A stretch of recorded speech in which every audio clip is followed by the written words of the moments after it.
Radio 1 raidījumu cikls Dzīvo videi draudzīgi. Jūsu uzmanībai skan Vides aizsardzības un reģionālās attīstības ministrijas, izmantojot klimata pārmaiņu finanšu instrumentus finansēts raidījums, sabiedrības izpratnes attīstīšana par siltumnīca efekta gāzu emisiju samazināšanas nozīmi un iespējām, jeb Dzīvo videi draudzīgi. Jau tradicionāli šī cikla raidījumus iesāku es, Māris Losāns. Šoreiz mūsu tēma – ūdens saimniecību sakārtošana un modernizēšana Zemgales un Latgales pašvaldībās. Pirms turpinām raidījumu un dodam vārdu mūsu studijas viesiem, īsumā ieskicēšu šīs dienas sarunu tematu. Latvija atrodas mērena klimata joslā, kas nozīmē regulāru nokrišņu daudzumu, un ir atzīmējums, ka Latvijā šobrīd dzeramā ūdens netrūkst. Taču ir novērojamas ūdenstilpņu aizaugšanas problēmas, ko izraisa dažādu lokālu sadzīves un lauksaimniecības notekūdeņu ieplūdes. Tas tikai nozīmē to, ka ūdeni ir nepieciešams taupīt un saudzīgi izmantot, lai saglabātu ūdens resursus esošajā daudzumā un labā kvalitātē gan esošai, gan nākamajām paaudzēm. Bez tam dzeramā ūdens sagatavošana ir ļoti dārgs process, un šādi tiek sagatavots viss mājsaimniecībā nonākošais ūdens, tā skaitā tas ūdens, kas tiek izmantots kanalizācijas aizskalošanai. Vidējais ūdens patēriņš uz mājsaimniecību ir aptuveni 100 litri dienā, no kuriem vannā, dušā, toaletē un veļas mazgāšanai patērētais ūdens ir aptuveni 80%. Dzeramā ūdens sagatavošanai izmanto ķīmiskās vielas. Tas ir arī energoietilpīgs process, kas atstāja būtisku ietekmi uz vidi. Ūdeni var ietaupīt, izmantojot pavisam vienkāršus paņēmienus. Jāmazgājas dušā, nevis vannā, tas ir ekonomiskāk. Piemēram, ikdienā mazgājoties dušā ar mazu ūdens tecēšanas ātrumu, nevis vannā, gadā ir iespējams ietaupīt pat 12 000 litru ūdens un 140 kg CO2 izmešu. Aizgrieziet krānu, kamēr ūdens dušošanas laikā nav nepieciešams. Uz dušas galviņas ir ieteicams uzstādīt aeratoru, kas nemazinot spiedienu samazina ūdens patēriņu. Šāda ierīce maksā 5 latiem un atmaksāsies aptuveni gada laikā. Nepieļaujiet, ka no sabojāta krāna pil ūdens. Diennaktī tā var iztecēt pat 90 litri ūdens. Aizgrieziet krānu, kamēr tīrat zobus. Veļas mazgājamo mašīnu darbiniet tikai tad, kad tā ir pilna. Dārza laistīšanai netērējiet dārgo krāna ūdeni, bet gan novietojiet pie mājas traukus, sakrājiet lietus ūdeni un izmantojiet to. Viena no lielākajiem dzeramā ūdens patērētājiem ir pilsētu iedzīvotāji, kā arī lauku vidē ciematu iedzīvotāji. Tāpēc šīs dienas raidījumā runāsim par to, kā tiek sakārtotas ūdens saimniecības vietējās pašvaldībās. Raidījumu turpina Sandra Mikanovska. Uz sarunu esam aicinājuši Sijā Jēkabpils ūdens valdes priekšsēdētāju Elmāru Užulu. Labdien! Labdien! Un mūsu saruna būs par Jēkabpils pilsētas ūdens saimniecību. Pirms runājam tālāk par projektiem, varbūt dažos vārdos ieskicējiet, cik tad liela šī ūdens saimniecība un kāda ir tā struktūra?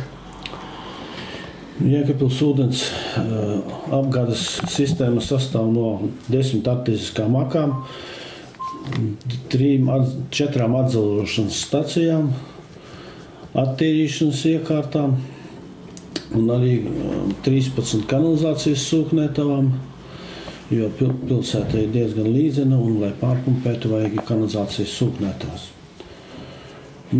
Kopējie tīkļi mums jau tuvojās apmēram pie 100 ūdensvads un kanalizāciju kilometru garums, mums jau tuvojas 100 kilometriem. Tātad liela saimniecība. Un, ja man atmiņa neviļ, tad apmēram, laikam tas bija 97. gads, kad sākās pirmais projekts 800+, kad pilsētā sāka modernizēta un atjaunot ūdens saimniecību. Varbūt jūs varētu pastāstīt, kādi tad projekti realizēti un kas tad ir izdarīts un paveikts tajos?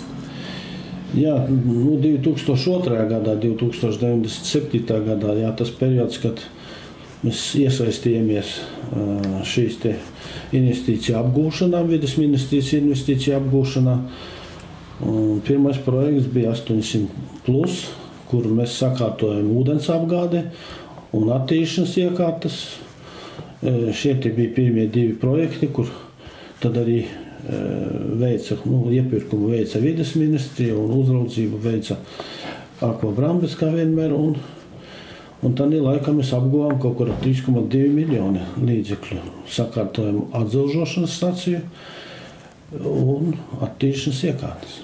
Un kāds bija nākamais solis?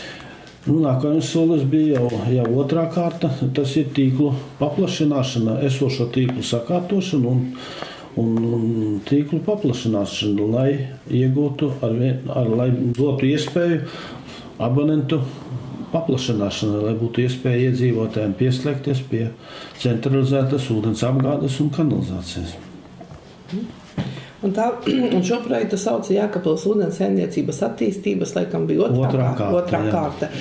Un kādās ielās, kādās pilsētas mikrorajonos tas norisinājās? Mēs izvēlējāmies tādīs rajonos, vismaz tas bija pilsētas domas tāds ieteikums, kad nodrošināt tieši tiem rajoniem, kurām nebija centralizēta ūdens apgāde un kanalizācija. Tas ir Zīlānu ielas rajons, tas ir Gravas ielas rajonā un Salas ielas rajonā, tad Ābeļu ielas rajonā, tas ir šeit, un uz Dzirnavu ielas pusi, tas ir uz Brodu pagasta pusi. Šos te 4 rajonus tad arī bija prioritāri, lai nodrošinātu viņiem ūdens apgādi un kanalizāciju. Un es saprotu, ka šobrīd jau iet runa par nākamo projektu Jēkabpils ūdenssaimniecības 3. kārta. Tagad mums dod iespēju vēl piedalīties ar 3. kārtu, jo mūsu izpētes dokumentos vēl tomēr palika kaut kāds procents iedzīvotāju, kuriem netiek nodrošināta ūdens apgāde un kanalizācija. Un šī te procentu ietvarās mums vēl deva iespēju piedalīties tajā saucamā 3. kārtā, kur mēs pasūtījām tehnisko, ekonomisko pamatojumu, finansu pamatojumu, un pagājušajā gadā mums iedalīja šos līdzekļus, veicām izpēti, noslēdzām līgumus, izsludinājām konkursus uz vēl 2 miljoniem. Tas jau skaitījās paplašināšana, lai nodrošinātu visiem pilsētas iedzīvotājiem, kuri vēlās ar ūdens apgādi un kanalizāciju. Un ja šī kārta būs realizēta, tad var sacīt, ka Jēkablī pilnīgi visos mikrorajonos būs ūdensvads. Tā tehniskā, ekonomiskā pamatojumā ir rakstīts, jo mēs, diemžēl, tie izpētes projekti, viņi varbūt nebija tik pilnīgi. Skaidrs, ka pēc mūsu atskaitiem, pēc mūsu ziņojumiem, praktiski visiem ir iespēja pieslēgties pie ūdens apgādes un kanalizācijas. Bet te tik var piebilst, ka ļoti daudzi to neizmantoja.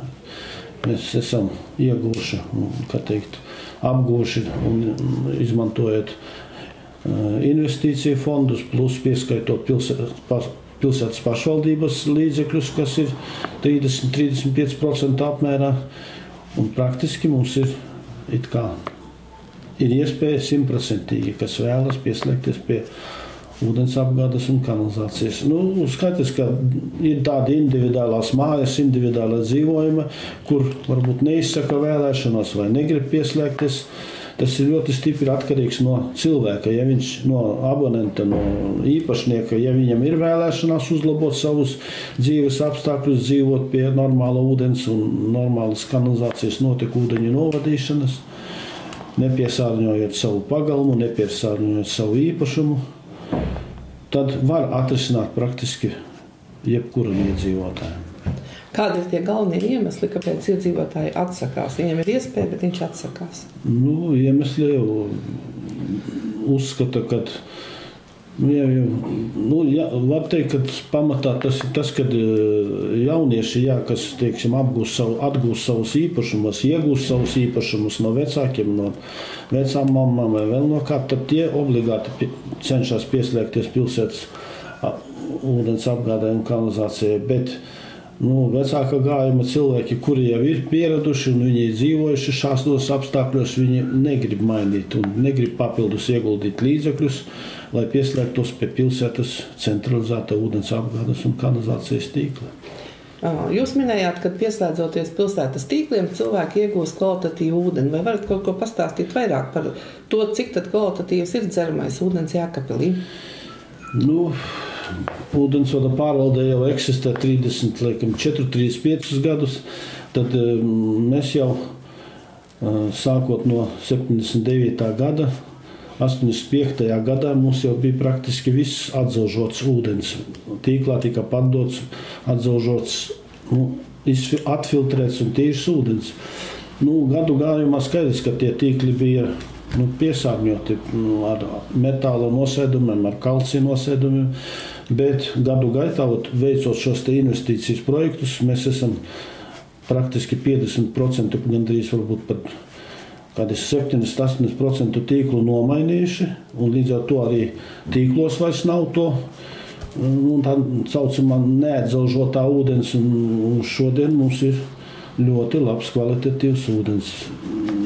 Vienīgi tas, ka daži cilvēki uzskata vai abonenti izsaka tādu šaubas vai tādu aizdomas, ka tur ka kaļķakmens mums ir. Ūdenī ir kaļķakmens, un mēs esam Dolomītu, rajonā, Dolomīta iežu rajonā dzīvojam, un Dolomīta tie kaļķi, viņus nevar no ūdens atdalīt, bet es gribu nomierināt visus patērētājus, jo kaļķi ir nepieciešami cilvēki, un tas, ka tas, vāro teikantu, tur izveidojas tas kaļķi nosēdums, viņš, tā teikana ir jātīra, jāmazgā, jāizmanto kaut kāds skābe, kur iztīrīt, bet ūdens, tas kvalitāte nepasliktina, viņš varbūt, ka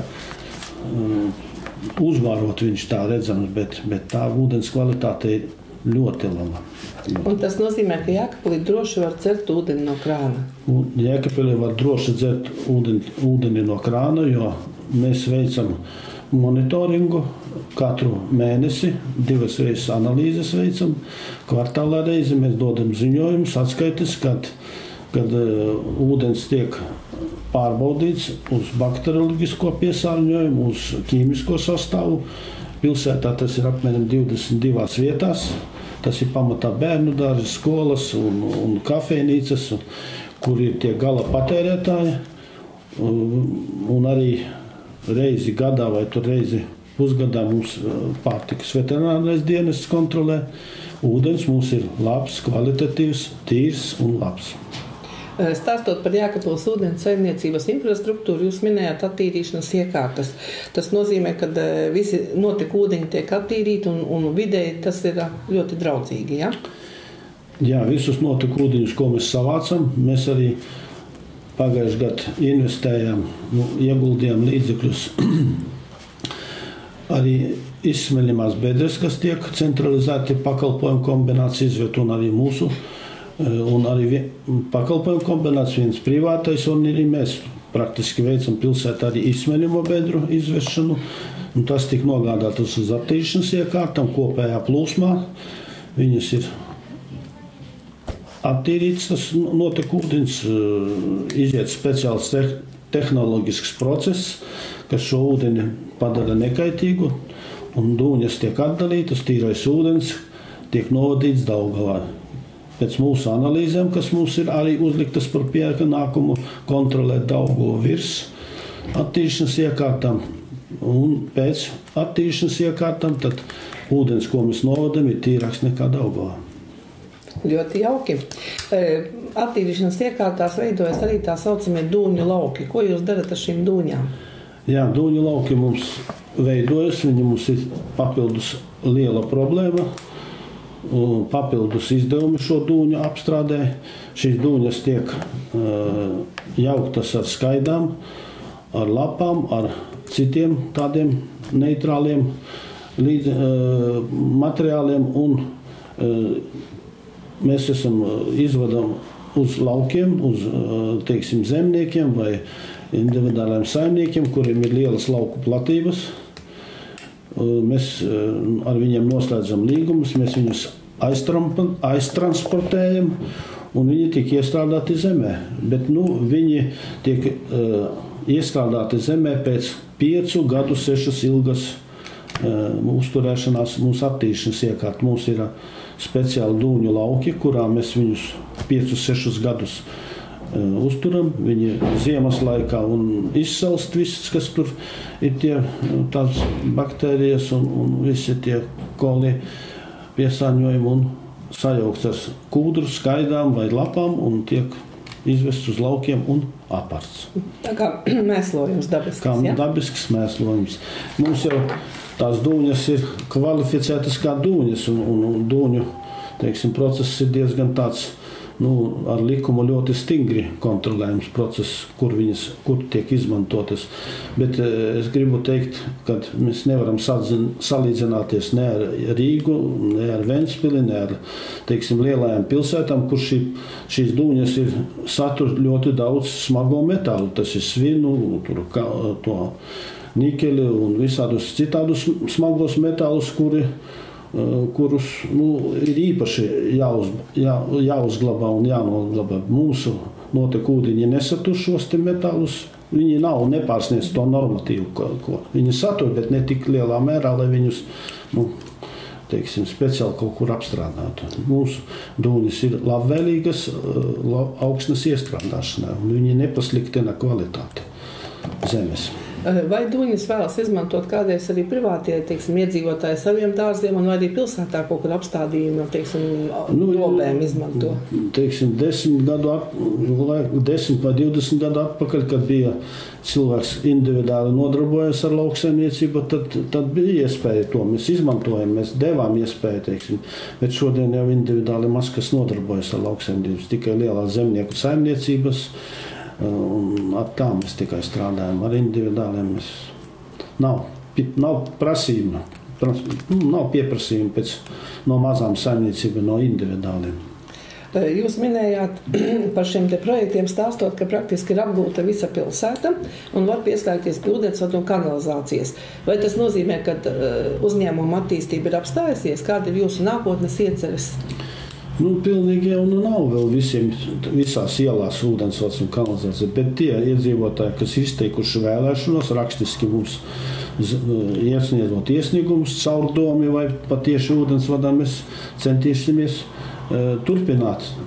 Tas darbs neapstājas. Mēs arī tiem, kas pašlaik vēl nav iespējas vai viņi vēl līdz šim nav izteikuši vēlēšanos pieslēgties, bet es domāju, ka tas ir mūsu darbs, ja parādīsies vēl rajoni vai ielas vai kaut kādas mājas, kuras grib pieslēgties, mēs viņiem noteiktā laikā, kaut kādā gadu laikā vai 2 gadu laikā, vai ir saruna bijis ar priekšsēdētāju Leonīdu Salceviču, viņš atbalsta, bet mums ir jāapkopo, kas grib, un ja šādi, teiksim, vienā rajonā vai vienā ielā ir ļoti pietiekoši cilvēku daudzums, mēs organizēsim naudu, organizēsim kredītus, organizēsim Eiropas finansējumu un dosim iespēju šiem cilvēkiem pieslēgties.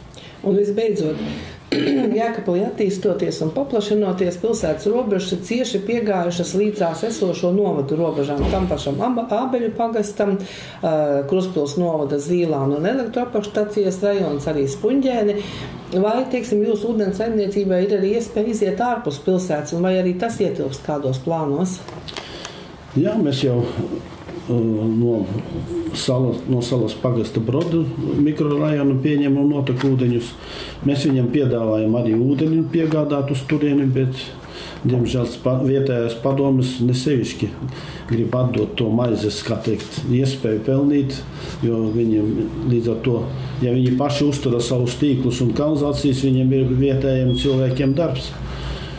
Bet, mēs esam gatavi, mēs bijām gatavi dot Brodiem. Brodiem mēs pašlaik pieņemam notekūdeņus, arī gatavi dot viņiem ūdeni. Tāpat mēs arī Zīlānu ciemam esam gatavi dot gan ūdeni, gan notekūdeņus pieņemt. Bet viņi visādos ceļos pierāda, ka viņiem izdevīgi vietēja, kaut gan tas nav. Tātad viss atkarīgs no labās gribas un sadarbības, ja? Jā, mēs esam gatavi sadarboties ar jebkuru. Mēs sadarbojamies gan ar variešiem, gan ar Dignājas ciema padomēm, kuriem ir savas atdzerošanas stacijas. Viņiem nav speciālistu, viņiem nav inženieru, kas ar to spēja uzturēt šos tīklus, jo šie atdzelžošanas stacijas individuālās un tīkli un sūknētavas un tādas nelielas attīšanas iekārtas ir ļoti specifiskas. Viņas prasa inženieru domu, inženieru zināšanu notekūdeņu pārstrādē. Mēs viņiem palīdzam un esam vienmēr gatavi viņiem palīdzēt. Mums ir sadarbības ar vairākām ciemu padomēm, pašvaldību padomēm. Un visbeidzot jautājums, kur jūs ņemat ūdeni? Kur Jēkabpils ņem ūdeni? No kādiem avotiem, straumēm? Lielākais ūdens avots mums ir Veseļu ņemšanas iekārta, kas sastāv no 5 arteziskām akām. Artezisku aku dziļums ir apmēram 250 līdz 300 metru dziļumā. Mums ir speciāli izpētīts, hidrogeologi mums ir izpētījuši šo te pazemes ūdens krātuvi. Tur rezerves ir lielas, un 5 ir Veseļos, un 3 arteziskās sakas ir pilsētas teritorijā. Tas ir Kārklu ielā pie Lauku celtnieka un Viestura ielā. Viestura Neretes un apbraucamā ceļa krustojumā tur tādā māja uzbūvēta, mājiņa, kurā ir uzbūvētas atdzelžošanas stacijas. Tāpat mums ir rezerves no mikrorajonā, kas ir Bebru rajonā. Tur ir Bebros arī ir atdzelžošanas stacija ar lielām rezervēm un 3 arteziskās akām Ābeļu pagastā. Ābeļu pagasta teritorijā tālāk. Un tas nozīmē, ka tuvākos 100-200 gados Jēkabpilī ūdens nepietrūks. Nepietrūks noteikti. Es domāju, ka tie, kas dzīvo Jēkabpilī ļoti sen, varbūt atcerās, kā bija 80. gados, kad nebija 5. 6. stāvos ūdens, kad siltumtīkli, lai iesāktu apkuras sezonu, pirmais jautājums bija, vai būs ūdens. Šādi jautājumi tagad nepaceļās. Tāpat arī, ja jūs atceraties, kad jauno gadu vai sagadējiet, tad parasti bija 31. vakarā vai 30. vakarā nebija ūdens 5. un 4. stāvos, jo ļoti liels patēriņš. Tagad mums ir pietiekoši jaudas, pietiekoši rezerves tīkli, sakārtoti, avāriju arī ļoti, ļoti maz minimāli. Un tā, piemēram, šis te jaungads, vai es atceros, ja 5 vai vismaz 10 pēdējos jaungadus, kad mums jaunajā gadā, 31. gada vakarā, ūdens ir visos stāvos, visās mājās. Nav bijis problēma. Tā ir labā ziņa. Tas ir sasniegums, ko mēs esam veikuši jau 35 gadi, 34 gadi, kā ūdensvada pārvaldība nodibināta.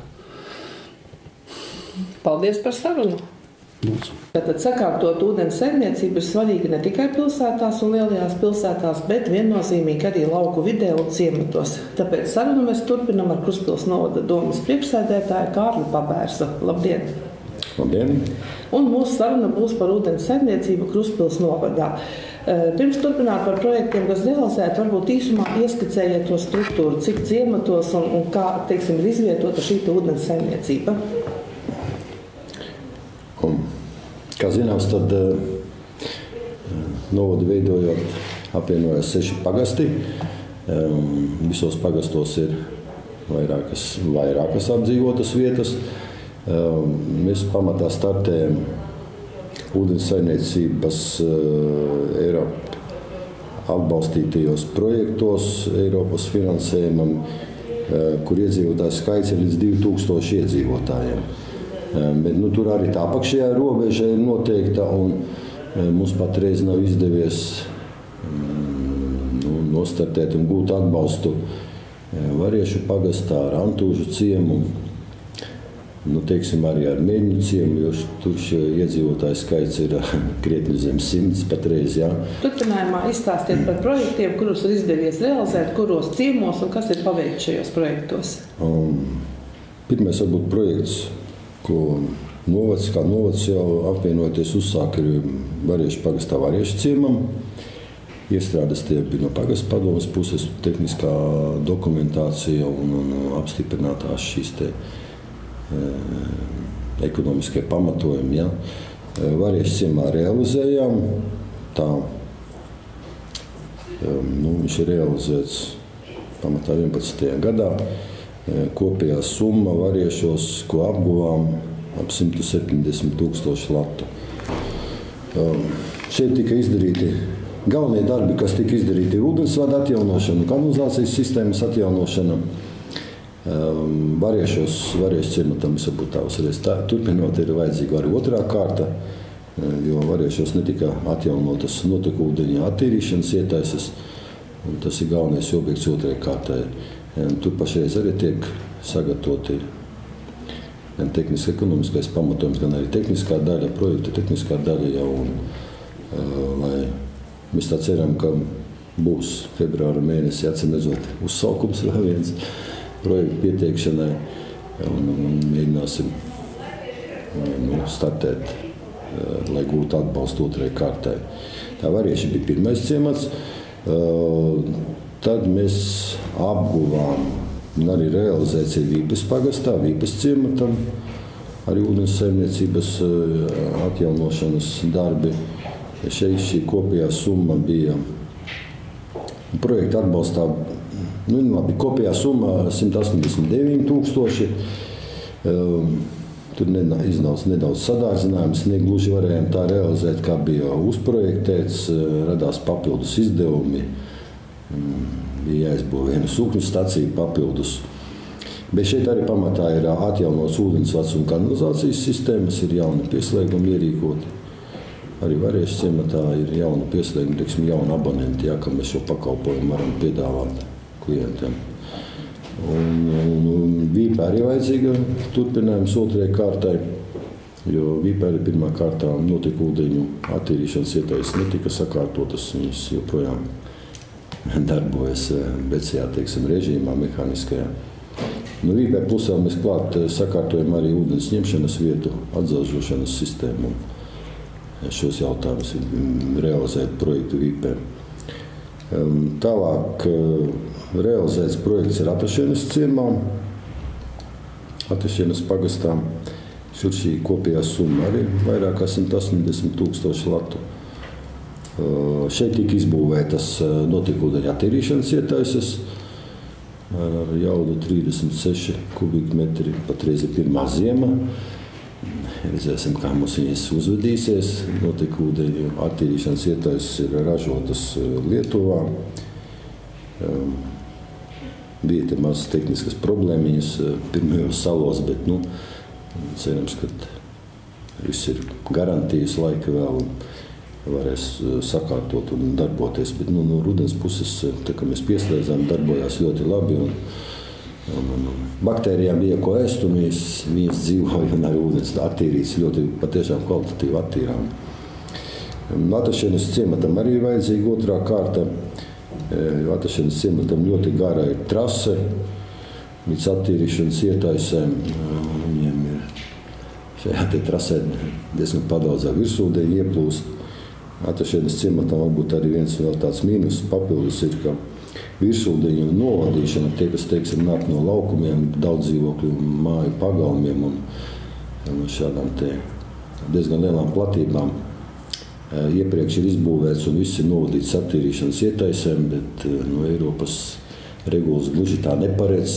Šie jau tā daļai tīri ūdeņi, viņi tā kā nebūtu jātīra bioloģiski, bet šeit ir tehniskas problēmas, ka pirmkārt nav izbūvēts atsevišķi ar citu novadīšanas vietu dabā, un arī tīri tehniski to ir ļoti grūti izdarīt, jo ciemats atrodas tādā vietā, kā viņš atrodas, un mums turpat ir dažas mājas, kur, priekšie laukumi, visi notekūdeņi iekļūst pa priekš kanalizācijā, un ja lielākas ir lietusgāzes vai tā ilgstošāk līst, tad rodas arī problēmas ar šiem te notekūdeņiem. Un kā jūs tās risināt?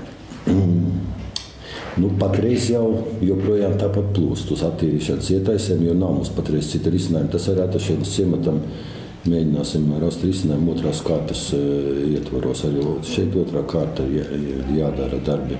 Tad šobrīd pagaidām vēl tie ūdeņi arī bioloģiski netiek attīrīti? Nē, bioloģiski tiek attīrīti. Jā, Atašiena attīrās bioloģiski un patiešām darbojas labi. Esam apmierināti ar šīm iekārtām. Arī tā jauda ir pietiekoša. Arī tāda pat rezervi notekūdeņa attīrīšanas ietaisēm. Un tad, kad tie notika ūdeņi iziet cauri attīrīšanas iekārtām, kur jūs tālāk viņus nopludināt? Atašanas gadījumā tā ir upe. Ataša. Jā.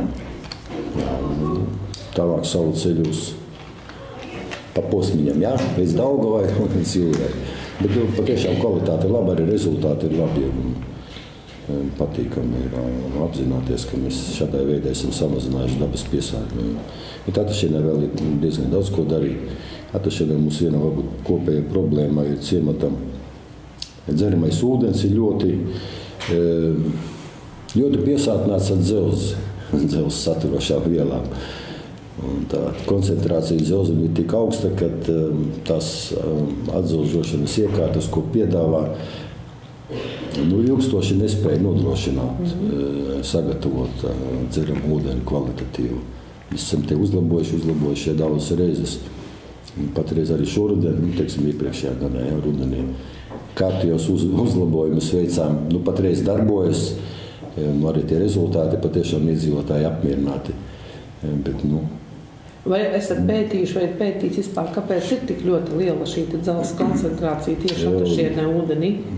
Viņa mums ir visos ciematos, jo bez atdzelžotas ietaisēm mums neviens ciemats patreiz vairs nedarbojas.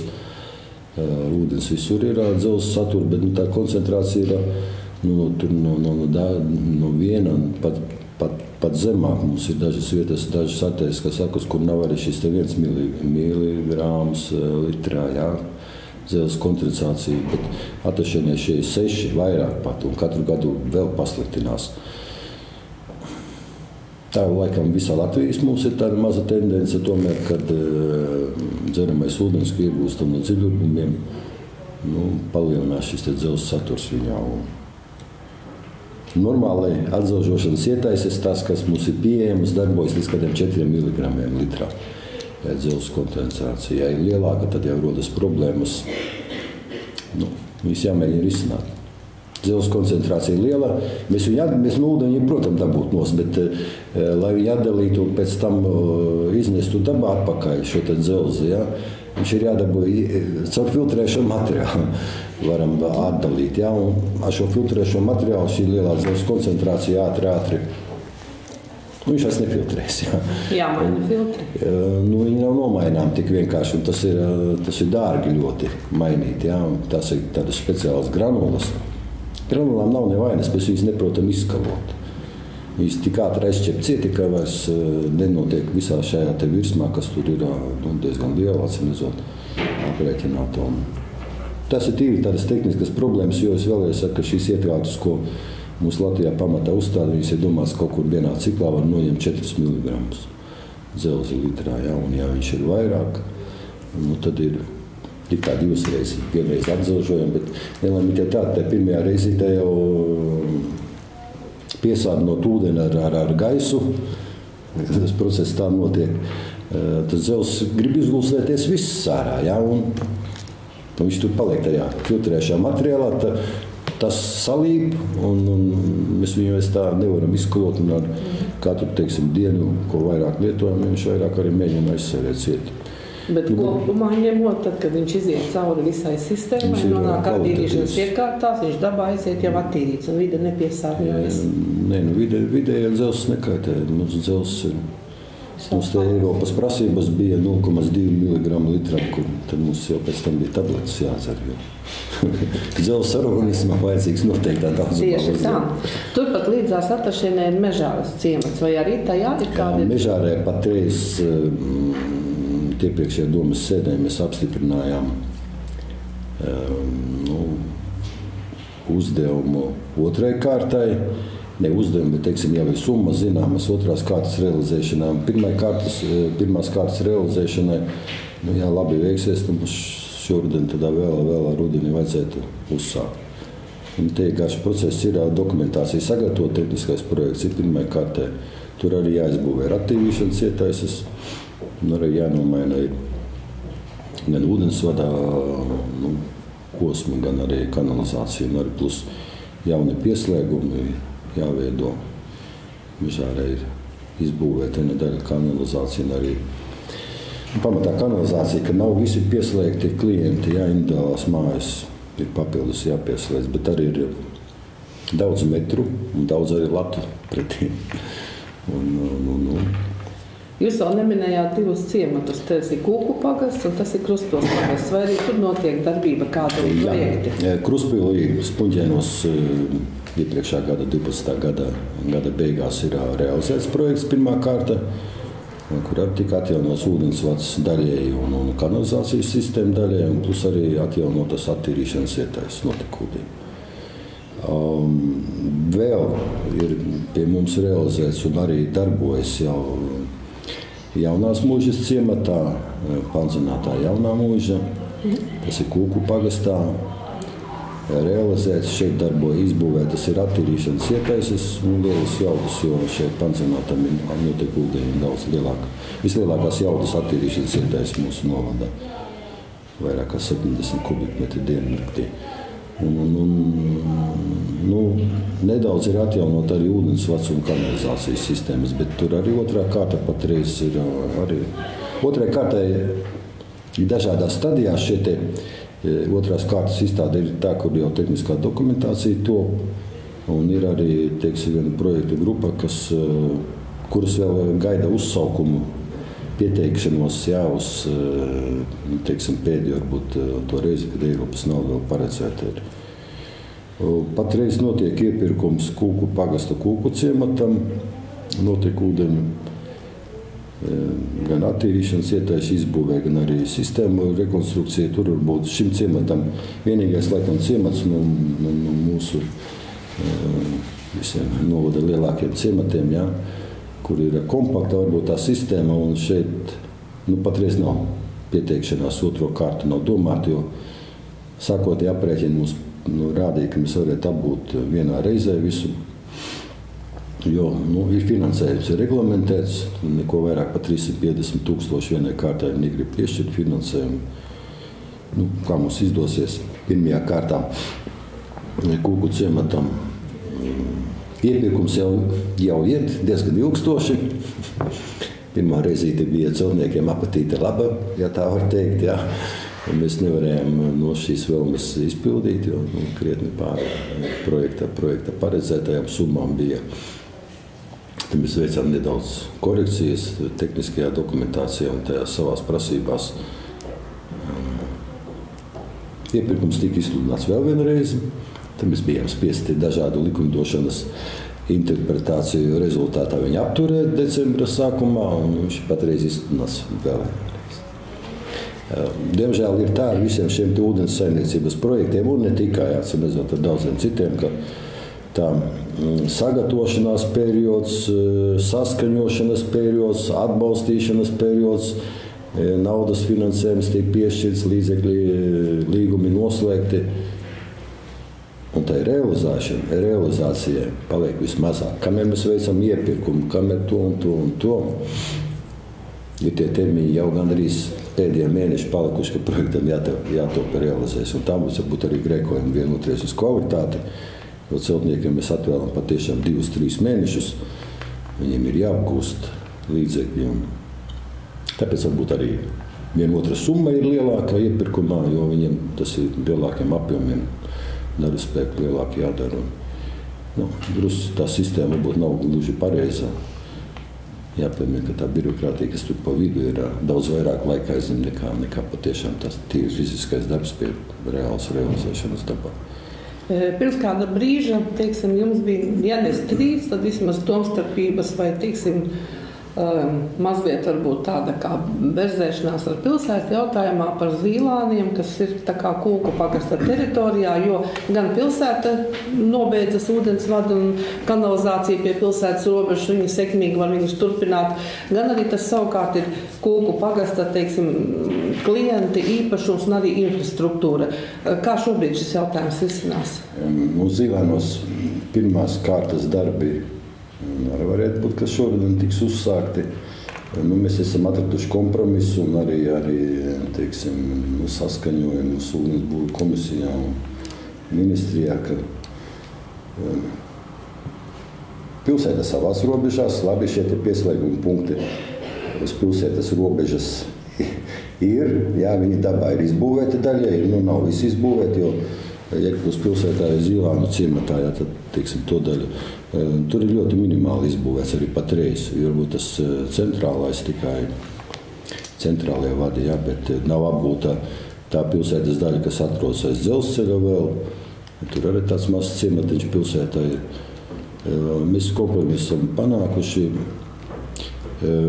Pagasts būvē un novads atsevišķi veido savu sistēmu, jo, lai mēs novadītu, saņemtu pakalpojumus no pilsētas, ja?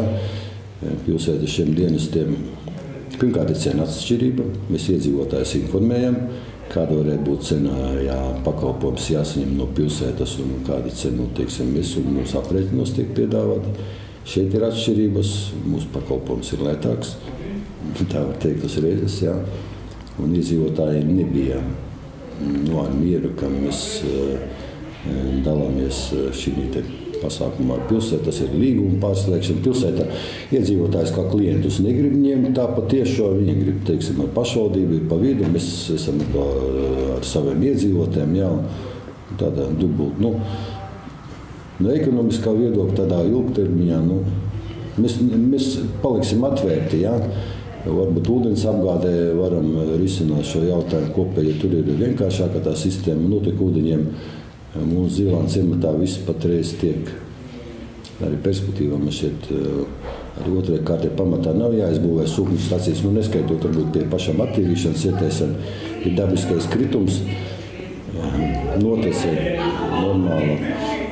Ja mums jānogādā šie notekūdeņi ir pilsētē, tad ir jāsūknē un jāceļ viņi atpakaļ augšā kalnā. Un tas papildus rada izdevumus tikai. Tā kā, Un varbūt visbeidzot, tad kādi ir tie galvenie iegūmi? Galveniem iegūmiem. Galvenais varbūt iegūms ir, jā.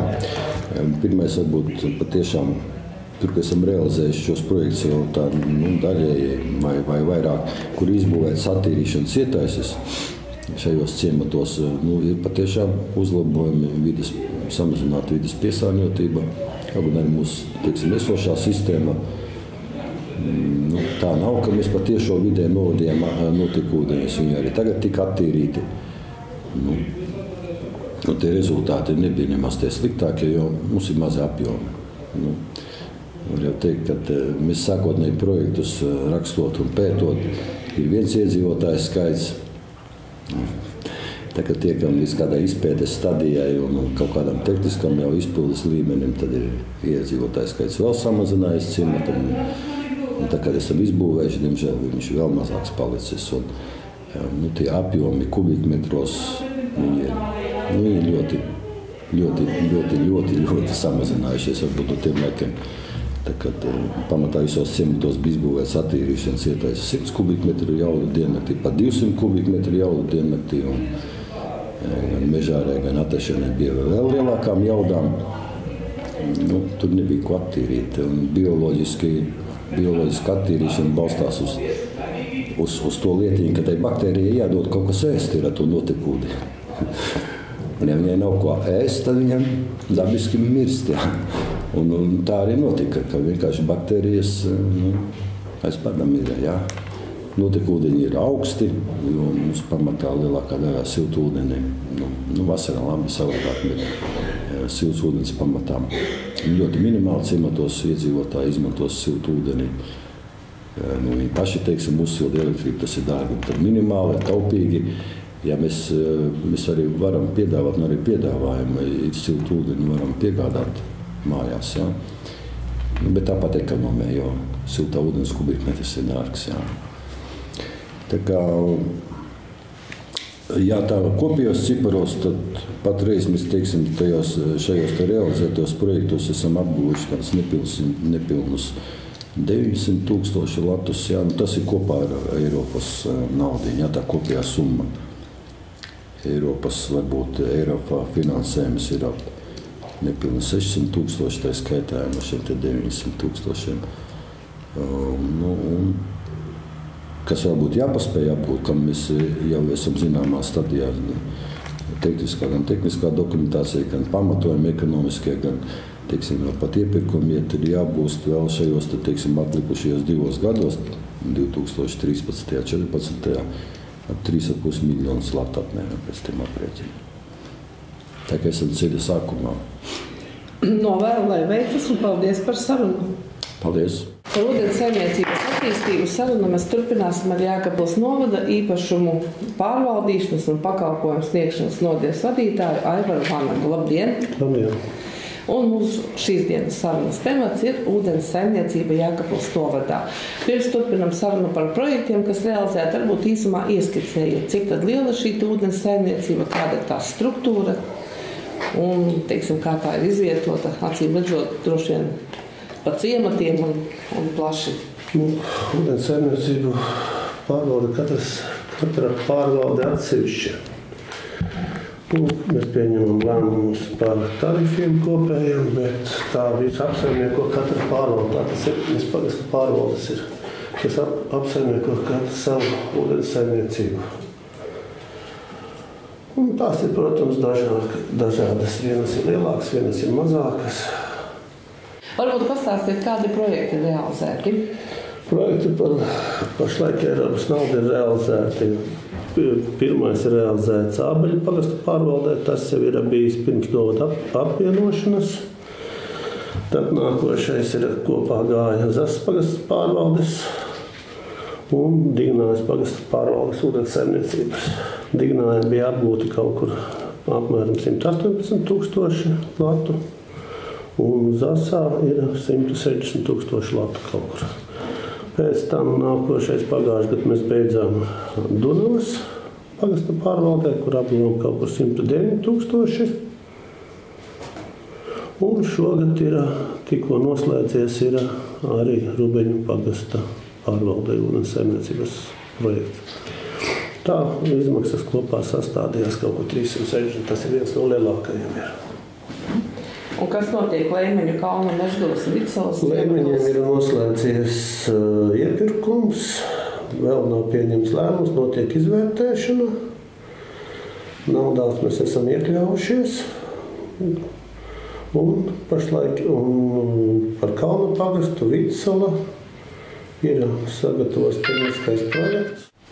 Pastāstiet, kāda ir galvenie iegūmi, kas tad ir izdarīts projektu gaitā ciematos? Ir uzlabojušies pakalpojumu sniegšanas kvalitāte, kā teikt. Uzlabojusies ūdens kvalitāte. Tā to var minēt par Dunavu. Gan Ābeļi, gan Zasa. Tad arī uzlabojusies ar kanalizāciju. Tas ir pēdējais projekts, tas ir Rubeņos. Pagaidām vēl, kā teikt, nav kā projekts beidzies, ir ziemas periods un nav sākuši cilvēki pieslēgties, bet pavasarī cerams, ka sāks pieslēgties. Tad ir nomainīti paši ūdens vadi, kanalizācijas vadi. Ir kādas, teiksim, varbūt citas struktūras? Vispār ir rekonstruēta, ir jaunbūve, visādi ir. Attīrīšanas iekārtas? Arī kādas ir uzlabotas. Vienas attīrīšanas iekārtas mēs esam par saviem līdzekļiem sakārtojuši. Tas ir Dunavas pagasta Sudrabkalnā par saviem, nepiesaistot Eiropas naudas. Pārējiem ir piesaistot Eiropas naudas. Pilsētā jau vēsturiski cilvēki ir raduši, kad ūdens atnāk no ūdens krāna pie viņiem. Tie, kas dzīvo daudz dzīvokļu mājās, tā domā visi. Laukos savukārt cilvēks ir vairāk iemīlējis iet uz savu aku. Vai ir viegli mainīt šo to domāšanu, vai teiksim, ka cilvēki grib to jauno kārtību, sistēmu un kvalitatīvāku ūdeni? Tas ir ciematos, gan tā nav, ka iet uz savu aku. To iet tikai viensētās uz savu aku. Centros jau ir vēsturiski arī visu laiku izveidojas ūdensvats. Tas nav tā. Tad, teiksim, tādas šaubas nav. Piemēram, jo runājot par šiem ūdens saimniecības projektiem, nereti pašvaldības, kas to realizē, saka tā, ka skaitlis piedzīvotāji it kā ir diezgan daudz, lai pietiekams apjoms ar šo projektu realizēt, tad, kad viņš jau ir realizēts un vajag konkrētos pieslēgumus, tad šo te pieslēgumu ir mazāk. Ne visi izvēlas. Kāda ir Jēkabpils novadā situācija? Tā visas daudz dzīvokļu mājas tiek pieslēgtas, cik tur ir to cilvēku, tik viņi arī ir. Privāti mājas ir ciemu teritorijās. Ja viņam ir bijis, neviens nav teicis, ka es negribētu to tīro ūdeni, ka es tā rakšu aku un tagad pats mēģināšu. Tomēr labāk, ka viņš pa krāviņu pietiek tas ūdens klāt. Kādas ir problēmas šo projektu realizēšanā? Projektas problēmās ir tā, ka tiek izstrādīti tehniski ekonomiskie pamatojumi, kur ir savādākas naudas, un kad nāk iepirkums, kad jārealizē, tad parādās pavisam citas summas. Un tad ir jāizvēlās, vai to projektu realizēt, vai to projektu atstāt, nerealizēt. Bet mums ir pagaidām viss ir bijis sekmīgi, un mēs esam iekļaujušies naudos, bet bija sākumā problēmas mums ar Rubīnu pagastu pārvaldi, kad mums, bet pārstrādāja tehnisko pamatojumu, varbūt pagāja laiks, bet mēs panācām savu. Tas ir sekmīgs. Tāpat arī sekmīgs mums ir pašlaik arī izskatās būs arī Lēmiņi. Par Vidsalu būs tam jautājums. Ar Vidsalu jautājums zīmes iedzīvotāji maz? Viens ir iedzīvotāji, viņi vairāk nerodās diži, paliek viņu mazāk. Un tehniski ekonomiskais pamatojums ir izstrādāts par tādu summu, un atkal tehniskais projekts ir par tādu summu. Tagad ir jādabūj šī starpība, jānolikvidē, vai kā teikt. Jo, izskatās, ka nebūs sekmīgs. Varbūt cerēsim, ka sekmīgi pēc tam domāsim, ko mēs varētu to pamainīt vai kaut ko. Tas ir. Vai šie projekti, ko jūs realizējat ciematos, viņi pilnībā atrisina, tās ūdens saimniecības problēmas, ja būs nepieciešamas vēl otrās, trešās kārtas? Viņas neatrisina. Mums atrisina, ka centrālos ūdensvadus mēs nomainām, bet, piemēram, daudz dzīvokļu mājās stāvvadus un tie arī visi ir beigti. Arī pat tie visi pārējie sanitāri mēzgli, tie arī visi beigti. Un nākotnē tad ir paredzētas, startēt jaunos projektos? To, ja būs, tad startēsim, protams. Bet vai būs tā, ka mēs varēsim daudz dzīvokļu mājās mainīt stāvvadus un sarunmēstus, tad diez vai pagaidām tā neizskatās. Tā kā, pašlaik darām to, ko valsts dod, to ņemam no valsts un Eiropas. Un kādi ir tie lielākie iegūmi, ja vajadzētu nosaukt no projektiem? Ir uzlabojusies kvalitāte ūdens, lai arī daļai ar centrālajiem viss ir ok, pēc tāmudiem nav, uz pusi ir uzlabojusies. Tāpat arī pēc tiem notekūdeņu analīzes, kuros ir arī labākas analīzes ir, tā kā mazāk vidi mēs piesārņojam. Vairāk liekas tā, Un tā, tie ūdeņi tiek ņemti no artēziskajiem makām, no dziļumiem? No viss no dziļumiem. Nav mums tādu nespiču, tādu nekā nav visi dziļumiem. Tad varbūt sarunas noslēgumā varat minēt tuvākās nākotnes ieceres, kas ir jāpaveic šajā gadā. Pašlaik tiek pēc izsludināt mēs tās viena kārta ūdens saimniecībām, ir iesniegti trīs projekti būs. Tas būs Lates ciemam, Rubinas pagastā, Sas pagastā Lietu ciemā un Kalnu pagastā Dubultu ciemā būs. Cerēsim, ka būs sekmīgi un mēs varēsim izpildīt. Lai jums veicas un paldies par sarunu! Paldies jums! Jūsu uzmanībai skanēja Vides aizsardzības un reģionālās attīstības ministrijas, izmantojot klimata pārmaiņu finanšu instrumentus finansēts raidījums, sabiedrības izpratnes attīstīšana par siltumnīca efekta gāzu emisiju samazināšanas nozīmi un iespējām, jeb dzīvo videi draudzīgi. Vēl tikai atgādināšu, ka šodien sarunu risinājām ar vietējā reģiona lielāko pašvaldību un pašvaldību uzņēmumu pārstāvjiem, Sijā Jēkabpils ūdens valdes priekšsēdētāju Elmāru Užuli, Kruspils novada pašvaldības priekšsēdētāju Kārli Pabērzu un Jēkabpils novada pašvaldības īpašumu pārvaldīšanas un pakalpojumu sniegšanas nodaļas vadītāju Aivaru Vanagu. Uz sadzirdēšanos jau 14. janvārī. Izskanēja raidījums Dzīvo videi draudzīgi, kas tapis ar klimata pārmaiņu finanšu instrumenta atbalstu.